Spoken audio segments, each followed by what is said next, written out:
All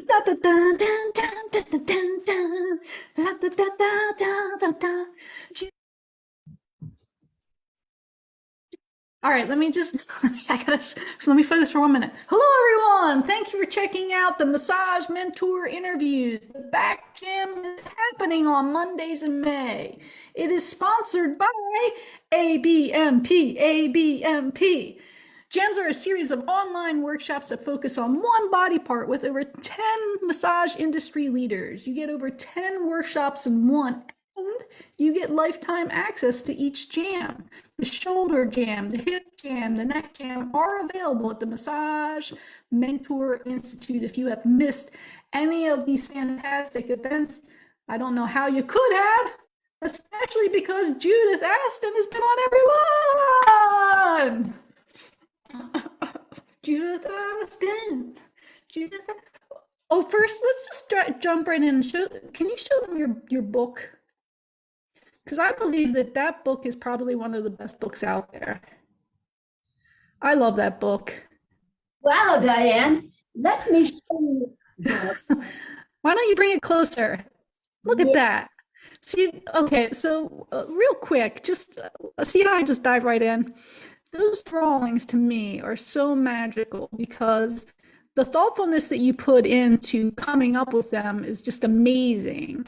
And then the ability to understand the human body by seeing them is just so cool. And Judith takes you through step by step by step by step and teaches you how to do these drawings so that you can better serve your clients. It's just such a cool thing, Judith. I'm so glad. Thank you, Diane. You know, if you guys don't have the book, usually I'm not a pusher of stuff. Like, I'll push the jams. Push the jams hard, but they're a lot of fun. But I love Judith's book. You got to check out Judith's book. And Judith, I'm just in awe of Judith. I get kind of, like gaga over Judith just because Judith, you've been around. I mean, I can't tell that you've been around because I said if you and I were to like wrestle or race, you would probably kick my ass, Judith. Probably kick my. Probably not, but you just, you're so, like, your posture, everything about you is just so beautiful. And I told you before we started too, and I want to just say this too, that, Tom Myers got a little emotional, a little choked up talking about what an effect you had on his career with just a few sessions. So one thing that I love to be able to do is just remind people how incredible they are. And today, Judith, I get to remind you how incredible you are, what a beautiful person you are. And two, that back in the day, Ida Rolf days, first of all, my favorite part of your story is how you sat on her step and waited for her. So many of the teachers and so many industry leaders, it wasn't just like, I'm Judith Aston. There's so much that goes into becoming Judith Aston. And one of the first moments was sitting on Ida Rolf's step and just waiting for her.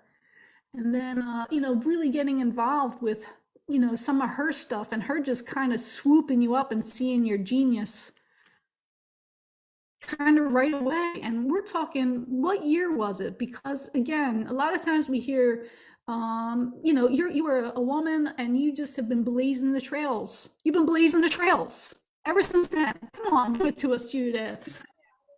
I was teaching at a college. I was hired when I was 20.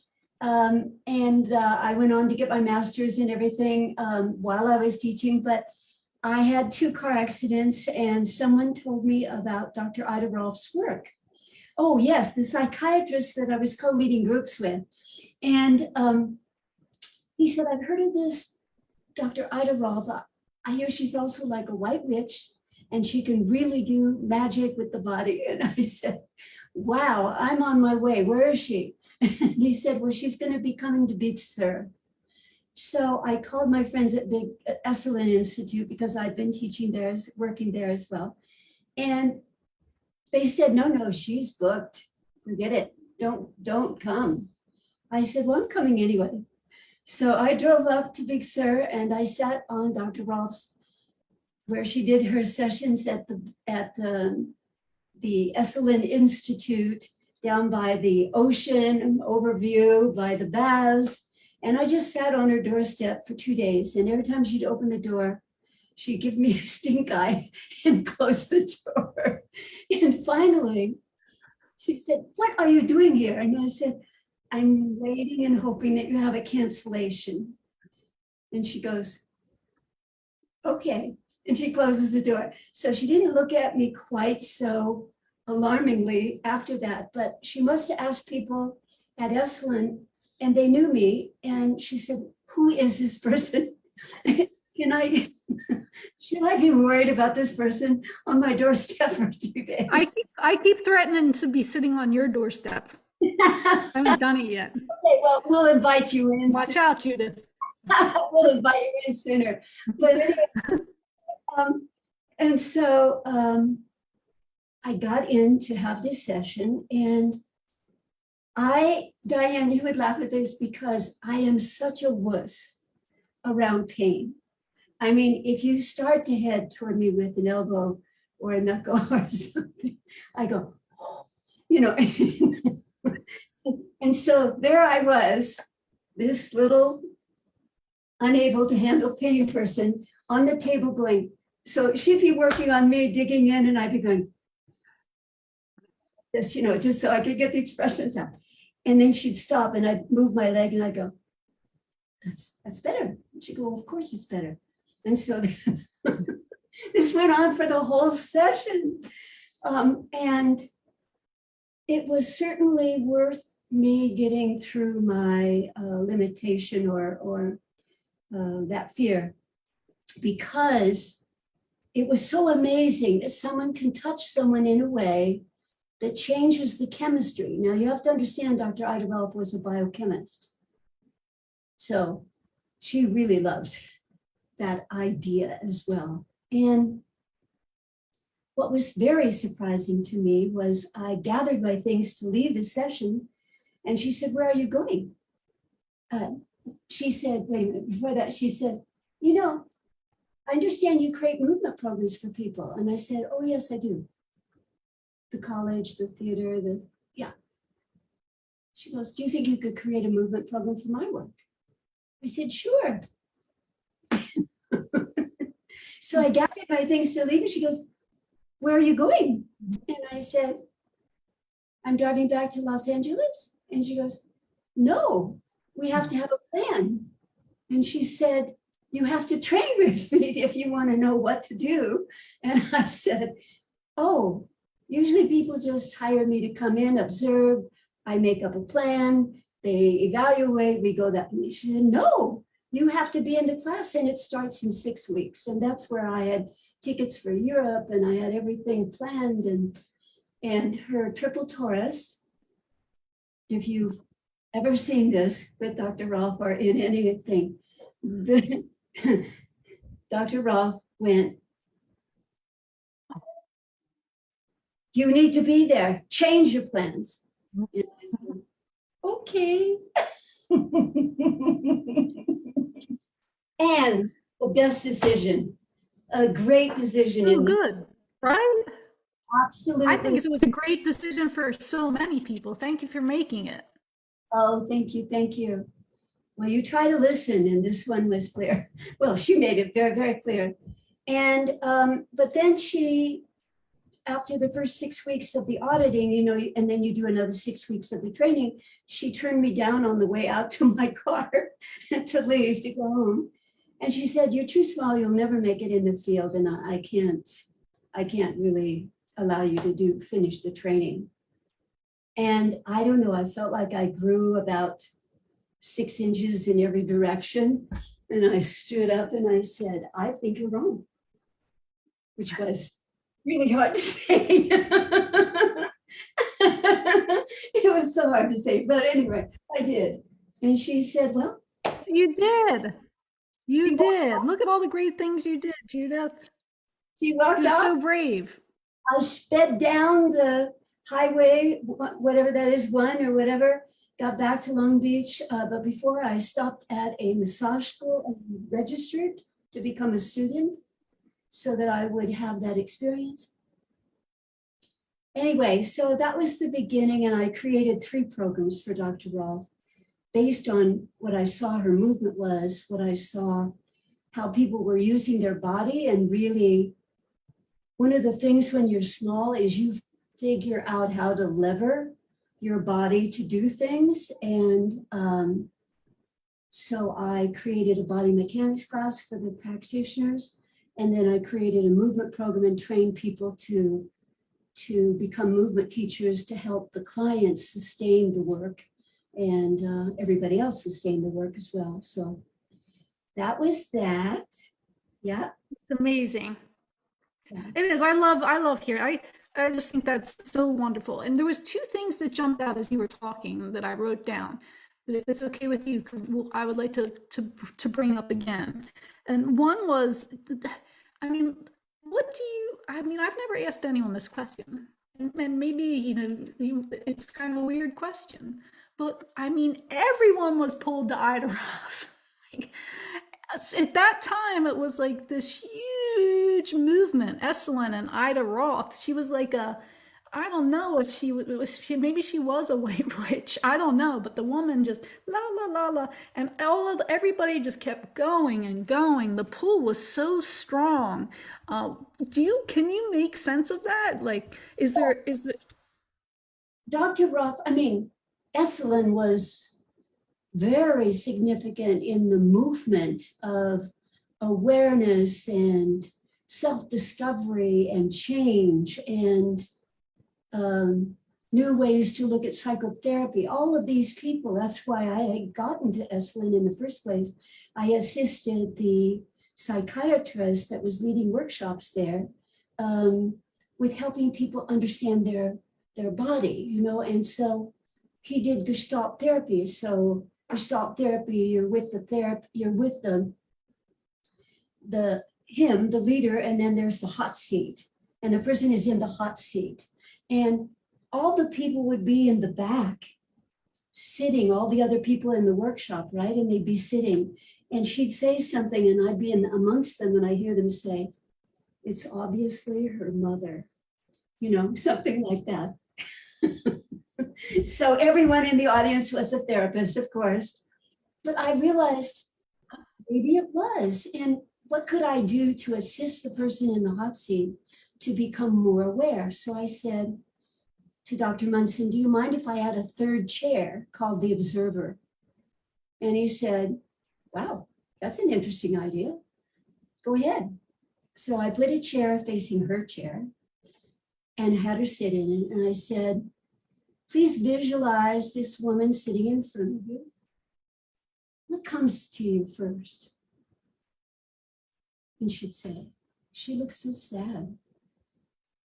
"How do you see that?" "Well, I mean, she's all slumped and I don't know." Anyway, it was this beginning for me to see how I could facilitate people through the body to become more aware, to become more in ownership, so that was probably 65, 66, 67, 68. And then, I mean, also teaching at the college, but then I met Dr. Rolf. So Dr. Rolf came into this whirlwind of Esselin, bringing all these top therapists and movement people and spiritual leaders and Fritz Perls and everybody.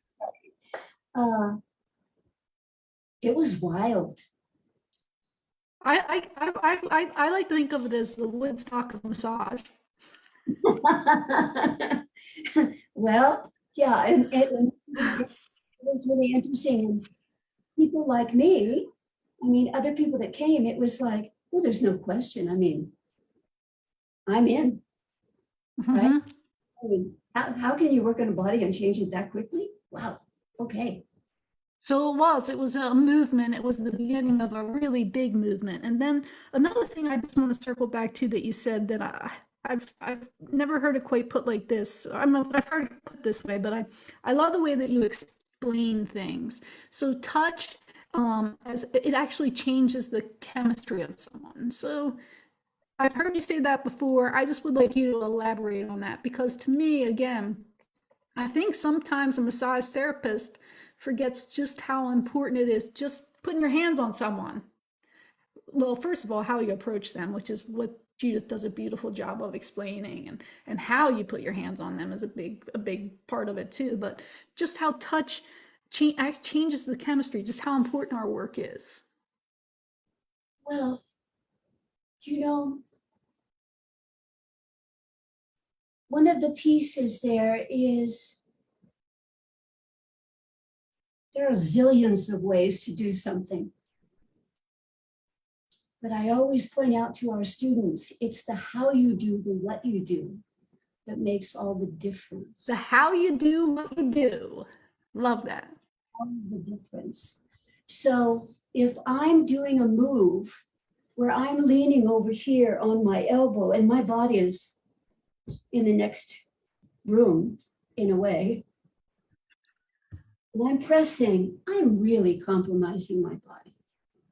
So someone could do the same move, but if they get themselves, lower their seat, raise the table or whatever, so that they're really close, so they can push off their feet and really get in there and rotate their body to do the move, they don't get compromised, and the person actually gets a better connection. So you know that I'm very, very big on teaching people about reading the grain of the tissue. So everything has a grain. Everything has a grain. Not only the fabrics that are made for us that move across your, that throw rug that moves across your carpet, it doesn't just do that by itself. I used to have conversations with my throw rug in my bathroom, and I'd say, okay, what's going on here? You have little feet on the underneath side of this. What's going on? And then I realized, friction. I'm stepping on it. I'm rotating. I'm bending. I'm doing this. It's not that big of a carpet, but it ends up a couple inches over there by the end of the day. So when I work with people to read the grain of the tissue, and this came about because Dr. Rolfe said, I'm not training you. You're going to break your body down. You'll never make it in the field. I just don't want to do that. And I said, well, I think you're wrong. But anyway, so I remember one day as I was doing a move with the flat, the knuckles going, the IT band. And my body felt, this was probably, because I trained in 68, finished my training in February 69. Yeah, so probably 70. I was working and I said, this is hard on my body. I just wondered what I could do here to make this better. So I stayed going in the same direction and I said, it just feels like I'm getting this that I'm pushing against. I wonder if I turn around and go the other way. So I turned around and sure enough, I slid down the IT band and palpated and it had changed. And I went, whoa, okay, this is significant. So as I really sophisticated that and started teaching people about that, I realized that we have ways of working with adhesions that go in many different directions, because you work those fibers that way, you turn, you work those fibers, and suddenly they release and they get closer into a better communication. And eventually they get into the right communication where they're now flowing where that tear was, there's scar tissue, but still the connection. And my feeling is the only way to, it's like people who knit or crochet and something happens with the ball of the yarn or something that they're making and they lose a few stitches. And it's kind of like, you have to intricately go in there to go, ooh, gotta go, ooh, no, ooh. And that's the way the body is. I don't make those sounds when I'm working, but it does in my body. I go, whoa, isn't that fascinating? Instead of right here, this must be where the tear is. I go into it and it turns a right angle and goes that way, but suddenly it's softened and above it goes that way and suddenly it goes the other way. the tissues are coming back together. So it's just been fascinating. And I think one of the biggest things that I hear is, you know, people burn out, their bodies get tired, their hands hurt, this hurts. And then I see people like you and Benny Vaughn and Tom Myers and everybody, I mean, everybody's been doing it for a long time. So what would you say? I mean, your technique is basically your secret sauce. I love that secret sauce. Yeah. I love that. Whether it's in a movie or So, what. I mean, what do you, can I be out of line for one moment? I mean, you're like 60 years old and you're just killing it. Your posture's perfect. Whenever I'm talking to you, I'm always like, oh my God, I'm not sitting on my hips. I have to sit on my hips. All these things that I've learned from you just by watching you, like your posture is so fantastic and everything that you do, your movement is so graceful. So you're practicing these techniques all the time and just your day to day even. Yeah. And so, you know, when you're little and people say, you're 4, and you go, I'm 4.5, right? So that's really important when you're 4. And so I can say now I'm 81 and 7 months old. So I have a birthday coming up. You and I have a birthday coming up. And I'm really so My appreciative. God. Yeah. But anyway, so we think we just finished the movie for you this morning. And I do go over quite a few of those things that you're talking about in terms of body usage and so on. But the piece there is that I think we all feel when we're fighting something. I know people really feel it in relationships. They go, well, I keep fighting to make this work, right? I keep fighting. Yes. Can we come together to look in the same direction and get a perspective slightly different than each other, but still, can we just kind of move in this grain and see how that goes instead of this opposition and so on? And it's true for the body. It's really true for the body. It's true for the brain. And, you know, your leverage, learning to use your leverage.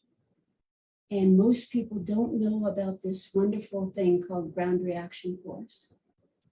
I love the ground reaction force. And I've been waiting for that my whole life, Judith.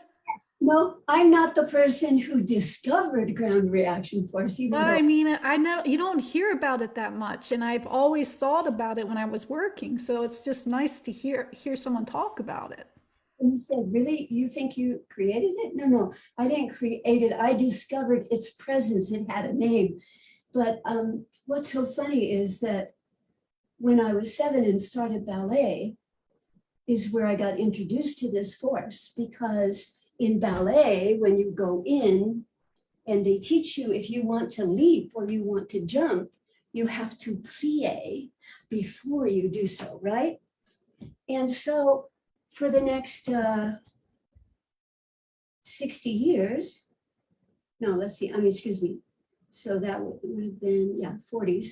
Anyway, until around 84, I called it the push-off. So I taught my classes the push-off.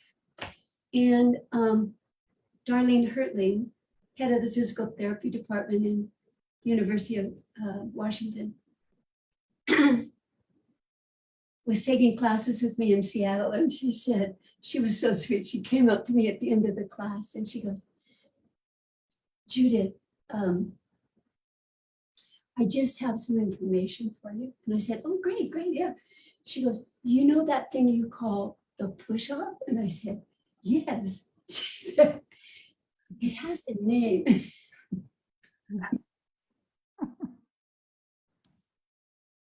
She must have been so worried. It's called reaction force. And I said, GRF, ground reaction force? Oh my goodness, I'm so excited. Thank That's you. so good. The piece there is obviously in physics, which I didn't study. I have come to know physics really well, practically. But the piece there is that it's the opposite force of gravity, and most people don't know about it.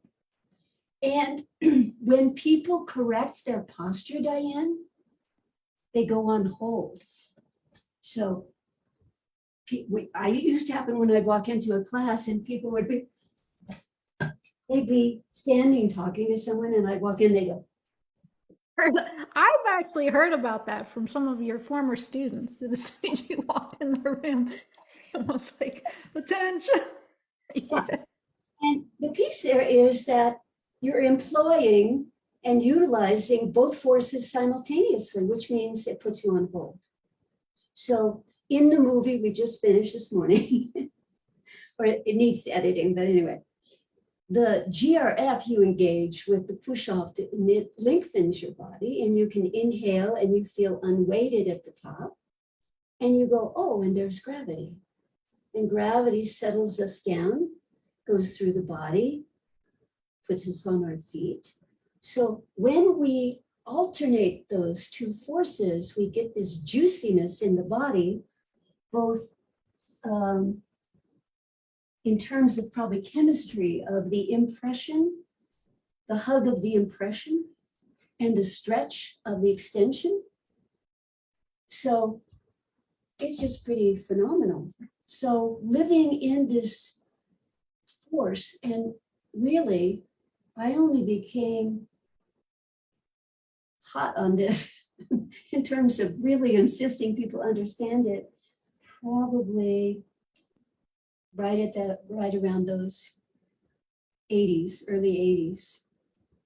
And it's been such a gift. And when people use it in this undulation, in this way, it just juices up the body naturally, and gives us the most wonderful way to reset ourselves, so that for some reason I've had a lot of catastrophes, this computer breaking, and that thing is on its last leg, and this is in all these things.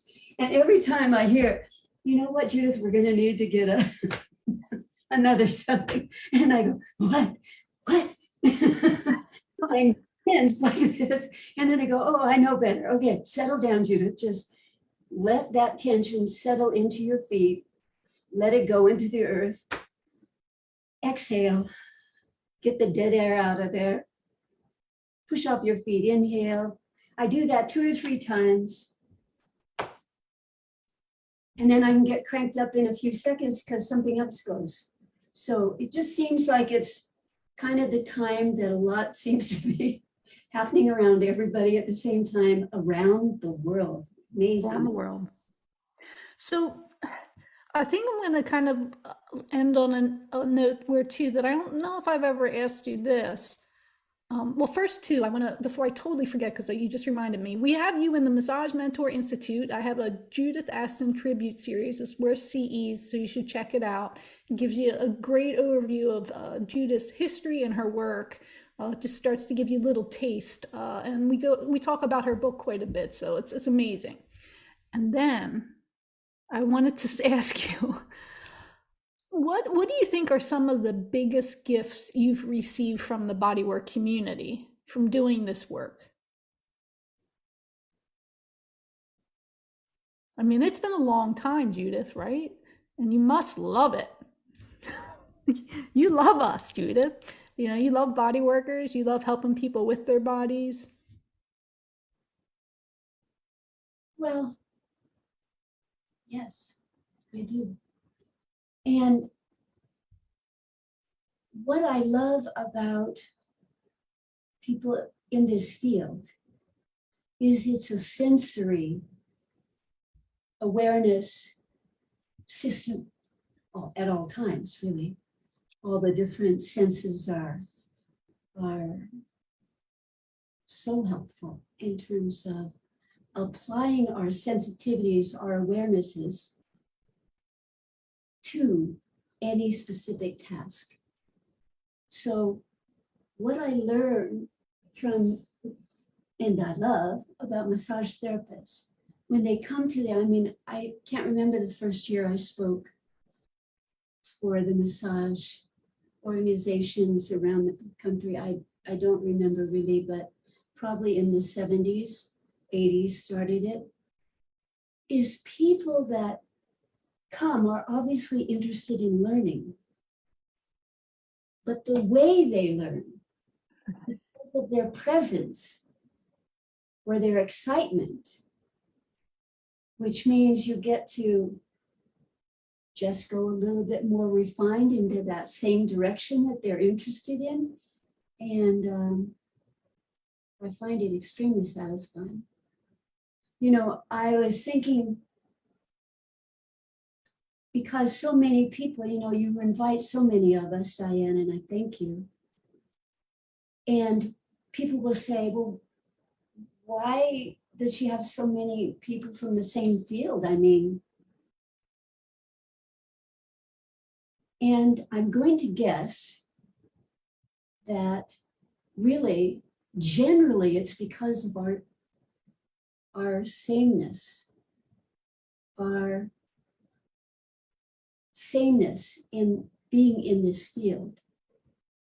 But I believe it's our differences that increases the inquiry of the person listening, watching, sensing.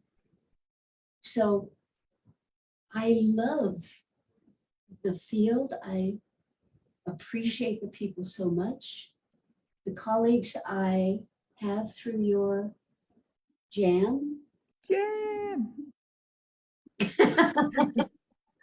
We're excited to have you at the jam. Do you want to give us a little glimpse before we go of what you might be talking about? Just a little morsel, little taste?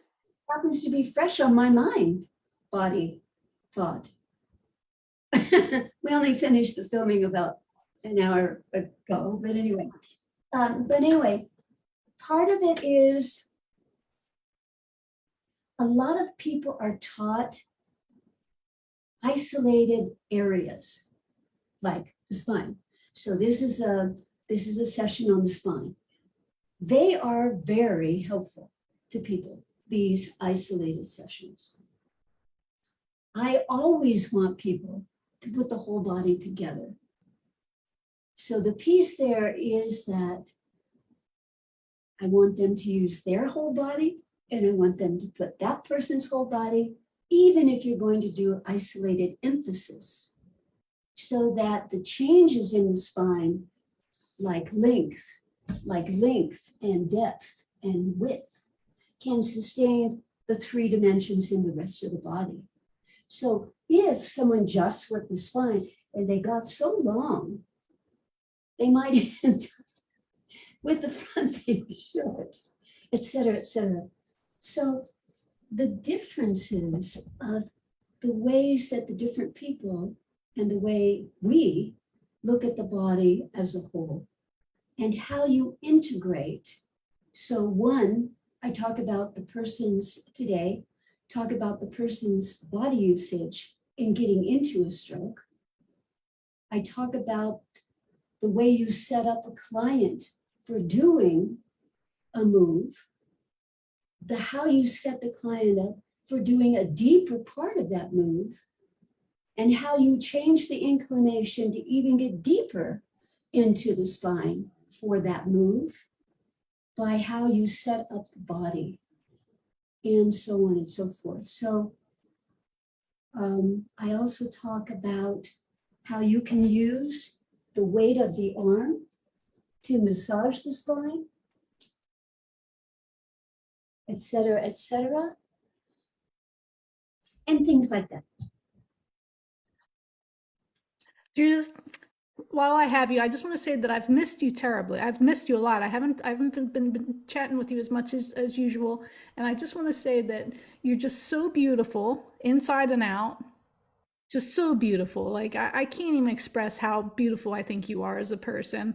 And I just want to say again, thank you for the community. You know, I know, like I said, Tom Myers, Till, James Waslowski, you go to these guys' classes and they're always mentioning you. So I just want to thank you for how hard you've worked every day to bring us all this knowledge. And we hold up your book one more time. I hate to double dip. It's over there. Seriously, you guys. Come to the event with a sandwich board. I just love this book. It's so good.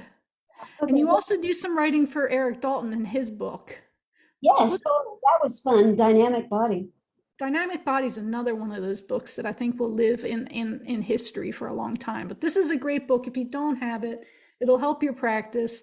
It'll make you more brilliant than you already are. And Judith, thank you so much for your time. I'm so thankful for you in my life and so thankful to have you in our community. And the back jam is happening. Hey, Thank you, Judith. Diane. Bye, everybody.